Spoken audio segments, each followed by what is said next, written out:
Can I be honest with you for a second? Like genuinely honest. Not church honest. Not the kind of honest where we say the right things and then go home and live completely differently. I mean real honest. Because I think most of us who call ourselves followers of Jesus have actually only followed part of him. We followed the parts that felt good, the parts that gave us peace, the parts that didn't cost us anything. And the rest? The rest we kind of just skipped over. Highlighted it in yellow in our Bible. Said amen in church when the pastor read it. And then went home. And didn't do it. And I'm not pointing fingers right now. I'm not standing above you looking down. I'm sitting right next to you. Because some of what I'm about to share today convicted me first. Some of it still does. And that's why I needed to make this video. Because Jesus said some things. He said some things that we have somehow managed to build entire comfortable Christian lives around without ever actually doing. And today we're going to look at 15 of them.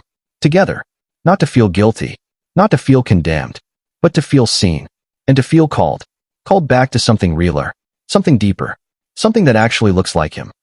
But before we go there, I genuinely want to know something. Where in the world are you watching this right now? I mean that. Like, are you in Nigeria? The UK? The Philippines? Brazil? Are you somewhere in the American South with sweet tea on the counter? Are you in India or Ghana or somewhere in the Caribbean where the evening air smells like salt water and something good cooking? Drop your country in the comments. Just your country. Because something about knowing that this message is traveling across oceans and time zones, it does something to me. And while you're at it, what time is it where you are? Is it morning? Are you starting your day with this? Is it late at night and you probably should be sleeping, but something told you to press play? God works like that sometimes. Tell me. I genuinely want to know. Okay, let's go. Number 1. Love your enemies. Matthew chapter 5 verse 44. You knew this was coming, didn't you? You knew this one was first. And I want you to think about someone right now. Don't say the name out loud. Just think of them. The person who hurt you. The one who betrayed you. The coworker. The family member. The ex. The one who lied about you. The one you haven't spoken to in years. Are you thinking of them? Good. Now, do you love them? Not tolerate. Not ignore. Not pray that God deals with them. Love them. Jesus didn't say tolerate your enemies. He didn't say avoid your enemies. He said love. Active. Intentional. Costly love. And we have built entire theologies around why this doesn't apply the way it sounds. We say things like, well, I love them from a distance. Sure. But distance isn't what he described. He said pray for them. Do good to them. Bless those who curse you. That is not a passive instruction. That is the most aggressive, countercultural, impossible without God command in the entire Sermon on the Mount. And most of us just haven't done it. Number 2. Do not worry. Matthew chapter 6, verse 25. Okay. So, Jesus looked at his disciples, people with real bills, real problems, real uncertainty, and he said, do not worry. About your life. About what you'll eat. About what you'll wear. About tomorrow. And we read that. And we say, yes, Lord. And then we open our phones and spend 45 minutes doom scrolling about everything that could go wrong. I'm not laughing at you. I'm laughing at us. Because worry has become so normal in the church that we don't even recognize it as disobedience anymore. We call it being responsible. We call it planning ahead. We call it being realistic. But Jesus called it faithlessness. He said, look at the birds. Look at the flowers. Your Father clothes them. Your Father feeds them. Are you not worth more than they? That question was not rhetorical. He wanted an answer. And the answer is supposed to change the way we live. Number 3. And this one is going to land differently for some of you. When you give, do not let your left hand know what your right hand is doing. Matthew chapter 6 verse 3. We live in an era of giving announcements. Giving testimonies posted online. Giving receipts shared in group chats. God told me to sow a seed, and look what he did. And listen, I'm not here to judge motives. Only God sees those. But Jesus was very specific. He said your giving should be secret. So secret that metaphorically even your own hands shouldn't compare notes. And yet, the pressure to be seen giving is so strong in some Christian spaces that people almost feel like the giving doesn't count unless someone witnessed it. Jesus said your Father who sees in secret will reward you openly. That's the deal he offered. Secret in, openness from God. Most of us flipped it. Number 4. Forgive, and you will be forgiven. Luke chapter 6 verse 37. And I know, I know we talk about forgiveness all the time in church, but talking about it and doing it are two completely different countries. Jesus tied our forgiveness to our willingness to forgive others. Matthew chapter 6 verses 14 and 15. He didn't whisper it. He said it directly, plainly. If you forgive others, your Father will forgive you. If you do not, he will not. That's not a popular verse to put on a coffee mug, but it's in there. And I want to ask you gently, is there someone in your life that you have genuinely, completely, from the heart forgiven? Or are you holding something? Something you've said you forgave, but you still bring it up in prayer like evidence? Forgiveness is not a feeling. It's a decision you make every single morning about a debt you've chosen to cancel. I want to pause here for just a second. If this is already touching something in you, if something has already shifted, I want you to type this in the comments right now. I choose to follow all of Jesus, not just the comfortable parts. Just type that. Let it be a declaration. Let it be between you and God. Number 5. Do not judge. Matthew chapter 7 verse 1. Now before anyone closes the video, hear me out. Because this is probably the most misquoted and simultaneously the most disobeyed teaching of Jesus in the modern church. People misquote it to mean don't have any standards. And Christians overcorrect and use discernment as a cover word for judgment. But what Jesus was actually describing was a spirit of condemnation, a posture of superiority, the heart that looks at someone else's sin and uses it to feel better about themselves. He said take the plank out of your own eye first. Then you can see clearly to help your brother. The goal was never to stop caring about truth. The goal was to approach others from humility, from your own awareness of your own brokenness. And honestly, most Christian commentary on social media, is not coming from that place. It's coming from a plank in the eye place. And Jesus saw it coming. 2,000 years ago, he saw us coming. Number 6. Ask, and it will be given to you. Matthew chapter 7 verse 7. He didn't say you could be the light. He said you are. Present tense. Identity statement. Not a compliment. A commission. And then he said something that I think we completely miss. He said a city on a hill cannot be hidden. Cannot. Which means if we are hidden, something is wrong. He said people don't light a lamp and then cover it. They put it on a stand. So it gives light to everyone in the house. And yet so many believers have their faith completely compartmentalized. Church on Sunday. Something else entirely Monday through Saturday. Faith that never enters the workplace. Never enters the hard conversations. Never makes anyone around them ask a single question about God. That's not a lamp on a stand. That's a lamp under a bowl. And Jesus specifically said don't do that. Number 8. This one. Go and make disciples of all nations. Matthew chapter 28 verse 19. The Great Commission. We call it great. We quote it at missions conferences. We put it on church banners.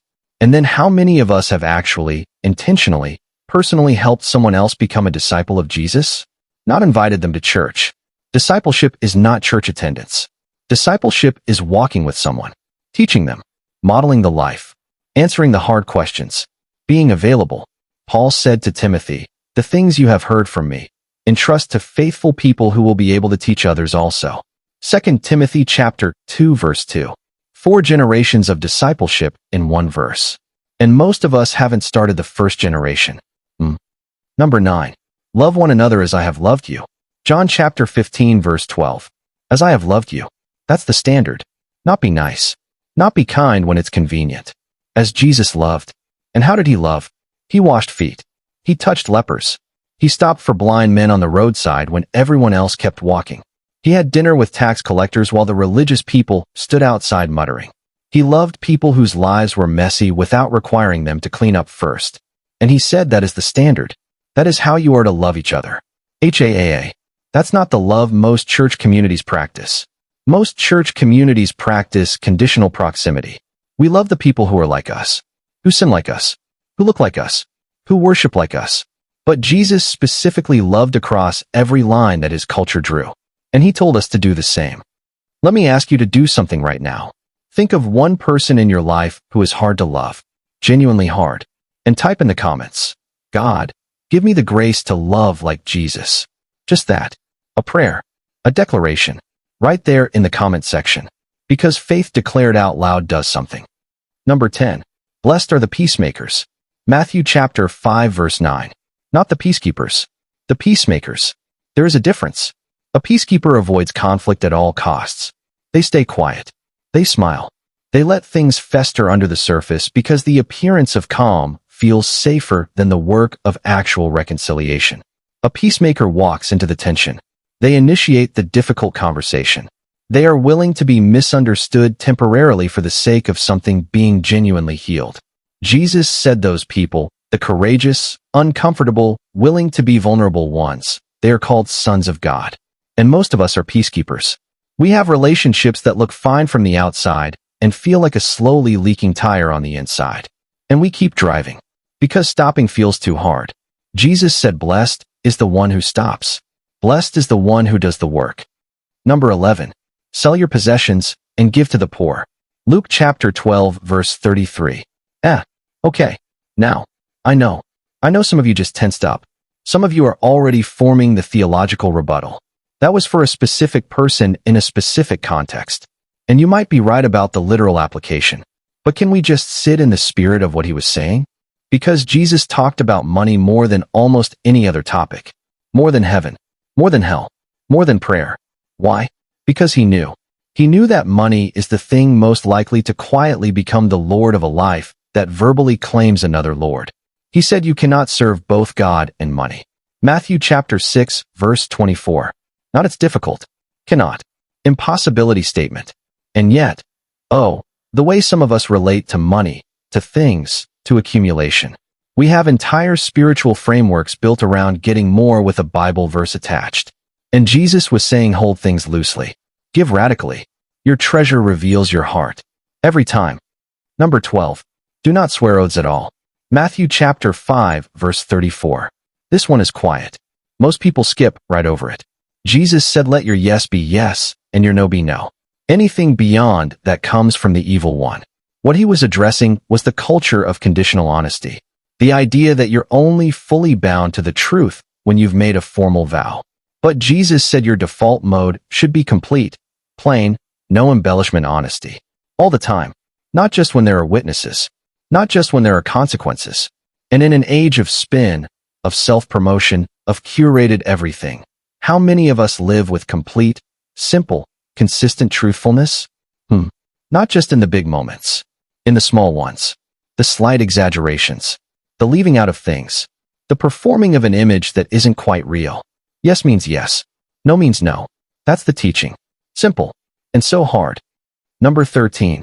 If anyone wants to be first, he must be the very last, and the servant of all. Mark chapter 9, verse 35. We live in a world where everyone is trying to be first. First to be recognized. First to be promoted. First to be seen. And the church is not immune to this. We have hierarchies.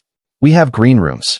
We have speaker fees and platform sizes and follower counts that subtly determine whose voice matters most. And Jesus sat down and called a little child to stand in the middle of the disciples and said this child, this is the greatest in the kingdom. A child who has no platform, no influence, no leverage, who simply receives and trusts and doesn't need to be first. Servanthood is not a season you go through on the way to leadership. Jesus said it is the leadership, and that reorients everything. Number 14. Watch and pray so that you will not fall into temptation.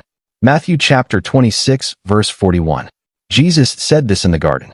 To Peter, to James, to John, his closest ones. And they fell asleep. And I don't say that to make them look bad. Because how many of us, in the garden moments of our lives, have also fallen asleep? Not literally, but spiritually. We stopped watching. We stopped praying with urgency. We got comfortable. We assumed because things were okay that they would stay okay. And then something crept in. Jesus said watch. That word means to be awake, alert, on guard. Not anxious. Not paranoid. But aware. Spiritually attentive. And prayer is the mechanism. Not prayer as routine. Prayer as warfare. Prayer is staying connected to the one who actually sees what is coming toward you before you can see it yourself. Number 15. And I saved this one for last. Because this one is the one that holds all the others together. Remain in me, as I also remain in you. John chapter 15 verse 4. Abide. Stay. Remain. It is the most foundational command Jesus gave. And it is the most quietly neglected. Because abiding doesn't look productive. It doesn't generate content. It doesn't build a platform. It doesn't check a box. Abiding is sitting with him. Long enough. Still enough. Honest enough. He said, apart from me, you can do nothing. Nothing. Not less. Not a little. Nothing. And yet, oh, we try so hard to do so much with so little actual time spent in him. We read about him. We talk about him. We sing about him. But abiding is different. Abiding is being with him. Letting his words actually live in you. Letting his presence actually change you. Not just inform you. And when you abide, he said you will bear much fruit. Naturally. Inevitably. Not by striving. By remaining. Oh, okay. I need a moment. Because we just walked through 15 teachings of Jesus. And if you're anything like me, you're sitting there with this quiet, honest awareness that there is distance between where you are and where he was calling you. And that's not a bad feeling. That's actually a holy feeling. It's the feeling of being seen, of the Word of God doing what Hebrews chapter 4 verse 12 says it does, dividing between what's real and what we've been pretending. And the answer isn't condemnation. The answer isn't trying harder. The answer is number 15. Go back to number 15. Abide. Because when you are actually connected to him, really connected, the other 14 stop being obligations. They start becoming expressions of who you are becoming in him. That's the whole thing. That's the whole gospel, right there. Before you go, I want you to do one more thing. Type in the comments right now. I am not just a hearer of the word. I am a doer. Starting today, James chapter 1 verse 22. Write it. Mean it. Let someone else read it and be encouraged. Because you never know who scrolls down to the comments on the edge of giving up and sees your declaration and decides to keep going. Your words have weight, even in a comment section. And if this video found you today, at whatever time it is where you are, in whatever country, in whatever season you're walking through, I don't think that was an accident. I really don't. Share this with someone. Not because the algorithm needs it, but because you probably thought of someone in the first 30 seconds of this video who needs to hear it. Send it to them. Without explanation. Just send it. And subscribe to Immutable Depth if you want to keep going deeper. Because we're not here to stay comfortable. We're here to go all the way in. God bless you. Truly. I'll see you in the next one.